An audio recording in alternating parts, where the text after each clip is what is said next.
എല്ലാവർക്കും പുതിയൊരു വീഡിയോയിലേക്ക് സ്വാഗതം. അപ്പോൾ ഇന്നത്തെ വീഡിയോയിൽ ഞാൻ കാണിക്കുന്നത് എൻ്റെ ഒരു മോർണിംഗ് റുട്ടീനാണ്. അപ്പോൾ ഇതൊരു അവധി ദിവസം ഞാൻ ഷൂട്ട് ചെയ്ത വീഡിയോ ആട്ടോ. കുറേ നാളായി ലോങ് വീഡിയോസൊക്കെ ചാനലിൽ പോസ്റ്റ് ചെയ്തിട്ട്.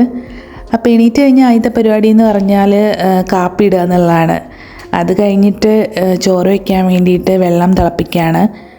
അപ്പോൾ ഇതാണ് ആദ്യം രാവിലെ ചെയ്യുന്നത്. അടുക്കളയിൽ വന്ന് കഴിഞ്ഞാൽ ആദ്യം ചെയ്യുന്ന പരിപാടി ഇതാണ്. അപ്പോൾ ഇന്ന് ഞാൻ അരിയൊക്കെ ഇട്ട് കഴിഞ്ഞിട്ട് ഞാൻ വിചാരിച്ചു ബ്രേക്ക്ഫാസ്റ്റിനുള്ള കാര്യങ്ങളൊക്കെ ചെയ്യാം. അപ്പോൾ ഇന്നത്തെ ബ്രേക്ക്ഫാസ്റ്റ് പുട്ടും കടലക്കറി ഉണ്ടാക്കാനാണ് ഞാൻ തീരുമാനിച്ചിരിക്കുന്നത്. അപ്പോൾ ഇന്നലെ ഞങ്ങൾ വരുന്ന വഴിക്ക് പുട്ടുപൊടി വാങ്ങിച്ചിട്ടുണ്ട്. അപ്പം എനിക്ക് ചില സമയത്തൊക്കെ ഈ പുട്ടുണ്ടാക്കുമ്പോൾ അത്ര കറക്റ്റായിട്ടൊന്നും കിട്ടത്തൊന്നുമില്ല. ചില സമയത്ത് നല്ല കറക്റ്റായിട്ട് കിട്ടുകയും ചെയ്യും. അപ്പോൾ ഇന്ന് എങ്ങനെയാണെന്നുള്ളത് ഞാനൊന്ന് നോക്കട്ടെ. അപ്പം ഈ ഒരു പുട്ടുപൊടിയാണ് വാങ്ങിച്ചത്, ബ്രാഹ്മിൻസിൻ്റെയാണ്. പിന്നെ കടല ഇന്നലെ രാത്രി വെള്ളത്തിയിട്ടിട്ടാണ് ഞങ്ങൾ കിടന്നത്. അപ്പം രാവിലെ അതൊന്ന് വേവിച്ചെടുക്കേണ്ട കാര്യമുള്ളൂ. അപ്പോൾ കടല അത്യാവശ്യം വെന്തിട്ടുണ്ട്. ഞാൻ കുക്കിങ്ങിൽ അങ്ങനെ ഭയങ്കര എക്സ്പേർട്ടൊന്നും അല്ല കേട്ടോ, ഇങ്ങനെ ഓരോന്നോരോന്ന് ചെയ്ത് പഠിച്ച് വരുന്നേ ഉള്ളൂ. അപ്പം ഞാൻ പുട്ടുപൊടി എടുത്തു. ഞാനാണെങ്കിൽ സാധാരണ നമ്മൾ അരിപ്പൊടി എടുക്കില്ലേ, അങ്ങനെ അതങ്ങ് നോക്കി ആ ഒരു കണക്കിന് അങ്ങ് എടുത്തതാണ്. പക്ഷേ പ്രശ്നം എന്താണെന്ന് വെച്ചാൽ ഈ പുട്ടുപൊടി ഞാൻ വിചാരിച്ച പോലത്തെ ഒരു പുട്ടുപൊടിയേ അല്ലായിരുന്നു, വേറൊന്നും അല്ല കേട്ടോ. ഇതിങ്ങനെ വെള്ളം ഒഴിക്കുമ്പോൾ ഇതിങ്ങനെ കൂടി ഇങ്ങനെ എക്സ്പാൻഡ് ചെയ്തിങ്ങനെ വരികയാണ്. പിന്നെയാണ് ഞാൻ ആ പാക്കറ്റിൽ എഴുതിയിരുന്ന വായിച്ചു നോക്കിയത്. അതായത് അതിനകത്ത് എഴുതിയിട്ടുണ്ട് നമ്മൾ കുറച്ച് നേരം വെള്ളം ഇങ്ങനെ പുട്ടുപൊടിയിൽ ഇങ്ങനെ ഒഴിച്ചിട്ട് അടച്ച് വെക്കണം, കുറച്ച് കഴിയുമ്പോൾ കുഴച്ചാൽ കറക്റ്റ് അളവിന് കിട്ടുമെന്ന്. അപ്പോൾ അത് കാരണം പുട്ടിച്ചിര കൂടിപ്പോയി. ഇത്രയും പുട്ട് ഞങ്ങൾക്ക് ആവശ്യമില്ല. അപ്പം ഒരു 2-3 ഒരു കുറ്റി പുട്ട് ഉണ്ടാക്കേണ്ട ആവശ്യമുള്ളൂ. അപ്പോൾ ഇന്ന് ഞാൻ ചിരട്ട പുട്ടാണ് ഉണ്ടാക്കുന്നത് കേട്ടോ. അപ്പോൾ അതിന് ശേഷം ഞാൻ കടലക്കറി ഉണ്ടാക്കാനായിട്ട് എണ്ണ ഒഴിച്ചിട്ട് ഞാൻ സവോള വഴറ്റാണ്. സവോള, വെളുത്തുള്ളി, ചെറിയ ചുവന്നുള്ളി ഉണ്ടല്ലോ, അപ്പോൾ അതൊക്കെ വഴറ്റുന്നു. അതിന് ശേഷം അതൊന്ന് വഴന്ന് കഴിയുമ്പോഴത്തേക്കിനും മീറ്റ് മസാലയാണ് ഇതിലേക്ക് ഇടുന്നത്. മീറ്റ് മസാല ഇട്ട് നന്നായിട്ടൊന്ന് മൂപ്പിച്ചെടുത്തിട്ട് വെള്ളം ചേർത്തിട്ട് നന്നായിട്ട് ഒന്നും കൂടെ ഒന്ന് ഇളക്കിയിട്ട് പിന്നെ ആ കടല ഇടും. അങ്ങനെ അങ്ങ് എടുക്കും. അത്രേ ഉള്ളൂ കേട്ടോ, സിമ്പിളാണ് കടലക്കറി. അപ്പോൾ കടലക്കറി വെച്ചു. അതിൻ്റെ കൂടെ തന്നെ ചിരട്ടപ്പുട്ട് ഇങ്ങനെ ഓരോന്നോരോന്ന് ഉണ്ടാക്കി എടുക്കുന്നുണ്ട്. അപ്പം അതിൻ്റെ കൂടെ ഞാൻ എൻ്റെ കാപ്പി കുടിയും കൂടി അങ്ങ് ട്രൈ ചെയ്യണം. കാരണം ഈ ഒരു സമയത്ത് ഞാൻ കുറച്ച് തണുത്ത് കഴിഞ്ഞിട്ടാണ് കാപ്പി കുടിക്കുന്നത് കേട്ടോ. അപ്പോൾ അങ്ങനെ കാപ്പി കുടിച്ചു. ഇനി ഉച്ചത്തേക്കിന് കുറച്ച് മീൻ വറുത്തത് ഉണ്ടാക്കാനായിട്ടുള്ള പ്രിപ്പറേഷനാണ് ചെയ്യുന്നത്.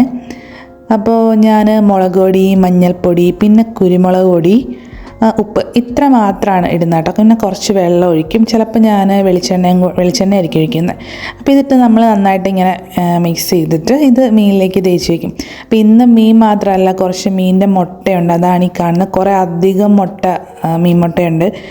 അപ്പം എനിക്ക് ഈ മീൻ മുട്ട ഇങ്ങനെ തന്നെയാണോ വറുക്കണ്ടേന്നൊരു സംശയം. നിങ്ങൾക്ക് ആർക്കെങ്കിലും അറിയാമെങ്കിൽ ഒന്ന് കമൻറ്റ് ചെയ്യുക. കാരണം ഞാൻ ഇങ്ങനെ നന്നായിട്ട് മിക്സ് ചെയ്തപ്പോഴേ ഇതിങ്ങനെ കയ്യിലിങ്ങനെ ഒട്ടിപ്പിടിക്കുന്ന പോലെ. അപ്പം മീൻ വറുക്കാൻ നമ്മൾ മീൻ അങ്ങനെയാണല്ലോ മിക്സ് ചെയ്യുന്നത്, ആ ഒരു രീതിയിൽ തന്നെ ചെയ്തതാണ്. അത്രയും അങ്ങോട്ട് പെർഫെക്റ്റായിട്ട് വന്നിട്ടില്ല. എന്തായാലും കുഴപ്പമില്ല, നല്ല ടേസ്റ്റ് ഉണ്ടായിരുന്നു കേട്ടോ. അപ്പോൾ അങ്ങനെ അതൊക്കെ ചെയ്യുകയാണ്. അപ്പം ഞാൻ ഈ ചാനൽ സ്റ്റാർട്ട് ചെയ്യുന്ന സമയത്ത് വിചാരിച്ചിരുന്നത് ആഴ്ചയിൽ 2 ലോങ് വീഡിയോസ് വെച്ചിട്ടുണ്ട്. നമ്മുടെ ലൈഫ് സ്റ്റൈൽ വ്ളോഗൊക്കെ ചെയ്യാം, കുക്കിംഗ് ഒക്കെ ചെയ്യാം, അങ്ങനെയുള്ള കാര്യങ്ങളൊക്കെ ചെയ്യാമെന്ന് വിചാരിച്ചാണ് തുടങ്ങിയത്. പക്ഷേ എനിക്ക് ആദ്യം ഞാൻ കുറച്ച് പ്ലാനിങ് ഒക്കെ ചെയ്ത് കുറച്ചൊക്കെ ചെയ്ത് കഴിഞ്ഞപ്പോഴത്തേക്കിനും എനിക്ക് ഡിസംബർ മാസം ഞാൻ കുറേ അധികം വീഡിയോസ് ക്രിസ്മസ് ഒക്കെ അല്ലേ പ്ലാൻ ചെയ്തതാണ്. പക്ഷേ ഒന്നും എനിക്ക് കറക്റ്റായിട്ട് ഇടാനായിട്ട് പറ്റിയില്ല. കുറച്ച് പേഴ്സണലായിട്ടുള്ള കുറച്ച് കാര്യങ്ങളൊക്കെ വന്നു, കുറച്ച് ബുദ്ധിമുട്ടുകളൊക്കെ, ഹെൽത്ത് ഇഷ്യൂസൊക്കെ വന്നതുകൊണ്ട് എനിക്ക് വീഡിയോസ് അപ്ലോഡ് ചെയ്യാനായിട്ട് പറ്റിയില്ലായിരുന്നു. പക്ഷേ ഇനി ഞാനങ്ങനെ വീഡിയോസൊക്കെ ഇടണം എന്ന് ആക്റ്റീവ് ആണെന്നാണ് വിചാരിക്കുന്നത് കേട്ടോ. പിന്നെ ഞാൻ എൻ്റെ കയ്യിൽ നേരത്തെയൊക്കെ എടുത്തു വെച്ചിരുന്ന ക്ലിപ്സൊക്കെ ഉണ്ട്, വീഡിയോസ്. അപ്പോൾ അതൊക്കെ വെച്ചിട്ട് ഷോർട്സൊക്കെയാണ് ഇപ്പോൾ അപ്ലോഡ് ചെയ്യുന്നത്. ഷോർട്സും ലോങ്ങും 2 അപ്ലോഡ് ചെയ്യണമെന്നാണ് വിചാരിക്കുന്നത്. അപ്പം നിങ്ങൾ എൻ്റെ വീഡിയോസൊക്കെ കണ്ടു നോക്കുക. നിങ്ങൾക്ക് ലൈഫ് സ്റ്റൈൽ വീഡിയോസ്, ചെറിയ ഷോർട്സ്, അങ്ങനെയുള്ള കാര്യങ്ങൾ വീഡിയോസൊക്കെ കണ്ടു നോക്കുക കേട്ടോ. ഷോർട്സും കണ്ടു നോക്കുക. പിന്നെ സ്റ്റൈലിങ് അങ്ങനെയുള്ള കാര്യങ്ങളൊക്കെ, ഡ്രസ്സിൻ്റെ അങ്ങനെയൊക്കെയുള്ള വീഡിയോസ് ഇടാനാണ് എനിക്കിഷ്ടം. അപ്പം ചെറിയ മിനി വ്ളോഗ്സൊക്കെ ഇല്ലേ, അതൊക്കെ ഇടാൻ ഭയങ്കര ഇഷ്ടമാണ്, നമ്മുടെ സോങ്ങൊക്കെ ആഡ് ചെയ്തിട്ട്. അപ്പം അതൊക്കെ ഇടാനാണ് ഇഷ്ടം. അപ്പം നിങ്ങൾക്ക് അങ്ങനെയുള്ള വീഡിയോസൊക്കെ ഇഷ്ടമാണെന്നുണ്ടെങ്കിൽ എൻ്റെ ചാനലിൽ കയറി നോക്കുക. നിങ്ങൾക്ക് ഇഷ്ടപ്പെടുവാണെങ്കിൽ സബ്സ്ക്രൈബ് ചെയ്യുക. വീഡിയോസൊക്കെ ഇഷ്ടപ്പെടുവാണെങ്കിൽ ലൈക്ക് ചെയ്യുക കേട്ടോ.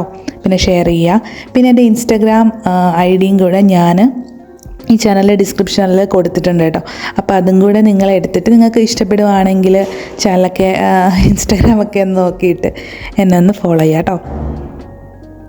അപ്പം ഞാൻ എന്താ മീൻ മുട്ടയും പിന്നെ മീനും ഒക്കെ വെച്ചിട്ടുണ്ട്, മാരിനേറ്റ് ചെയ്ത് വെച്ചിട്ടുണ്ട്. ഇനി ഇത് കുറച്ച് നേരം ഇങ്ങനെ റെസ്റ്റ് ചെയ്യാൻ വെക്കും. അത് കഴിഞ്ഞിട്ട് വറുക്കാണ് കേട്ടോ. അപ്പം പെട്ടെന്ന് സംസാരിക്കുന്നതിൻ്റെ ഒരു ചെറിയ ചെറിയ പ്രശ്നങ്ങളൊക്കെ ഉണ്ട്, ഒന്ന് ക്ഷമിക്കണേ. പിന്നെ ഉച്ചക്കത്തെ കറികൾ ഇതൊക്കെ കേട്ടോ.